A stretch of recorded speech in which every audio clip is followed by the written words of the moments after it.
A young family moving from California to Tennessee because of work had heard all the talk about how the housing market was going to crash and deals they'd be everywhere. Francine and William are both in their 30s. They have solid careers and 2 kids. They had sold a home in Fresno and moved to Tennessee in 2022, right when the housing market was, to say the least, a little bit crazy.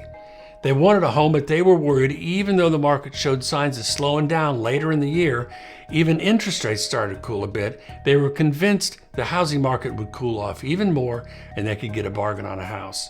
So they stopped looking and found a place to rent.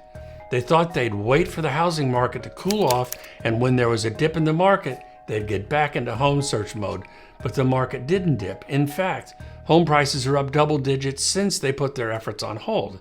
They ended up buying the house they were renting. That wasn't perfect, but it was convenient because they were stressing out about watching prices go up.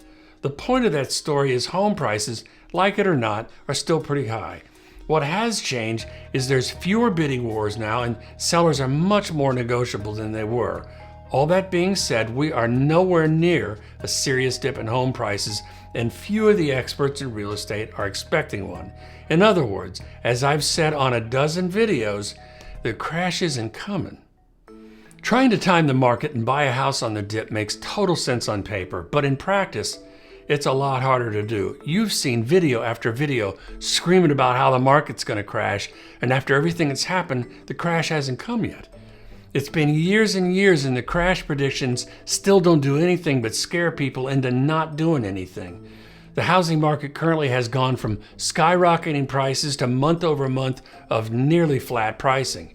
My point is, if someone is still waiting for a significant decline in the housing market, which I completely understand, even if it does dip some, it may not dip enough to get some people to move on it. Then, while they wait, prices continue to climb, but just more slowly these days. So here's why fear can paralyze people. Let's face it, the housing market over the last couple of years have absolutely pushed a lot of home buyers to the sidelines, especially first-time home buyers.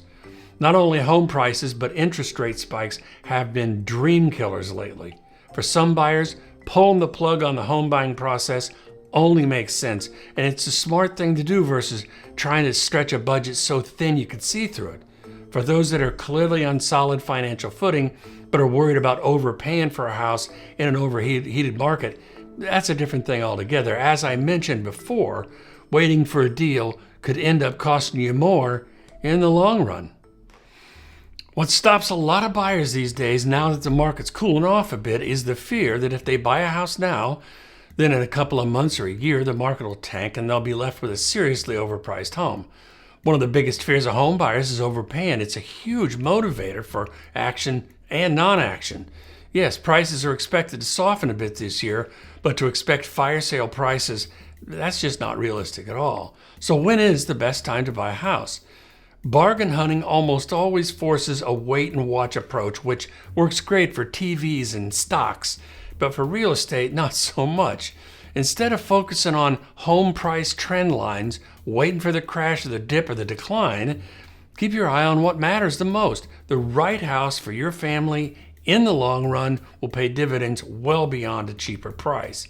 If you find a house that works really well for your family, if you can commit to a few years of living there based on history and the way home values rise over time, and they have done that for a long time, you almost can't miss. So the mistake you don't want to make is it's the right house, not the right timing, that's most important. Don't pass up the right house if the price is right and you can afford it just because you think the timing may be wrong and there's a chance of buying it for less down the road. In a very short time, you'll forget about what you paid for a house in return for how happy you are living there. If you like this video, tell a friend to give it a like to help me spread the word, and subscribe so you know when the next one drops. As always, I appreciate you and your time. Thanks for watching. Talk to you soon.